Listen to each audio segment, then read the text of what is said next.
തോട്ടിൽ കാണാതായ യുവാവിന്റെ മൃതദേഹം കണ്ടെത്തി. ഇളമണ്ണൂർ സ്വദേശി ബിജോ ജെ വർഗീസ് ആണ് മരിച്ചത്. ചൊവ്വാഴ്ച രാത്രി തോട്ടിൽ ചൂണ്ടയിടുന്നതിനിടെയാണ് ഇയാളെ കാണാതായത്.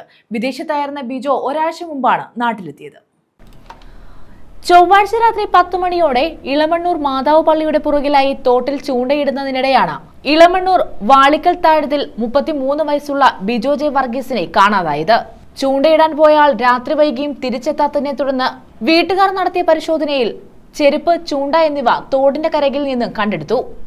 രാത്രിയിലെ ശക്തമായ മഴ കാരണം തോട്ടിൽ നിറയെ വെള്ളവും ഉണ്ടായിരുന്നു.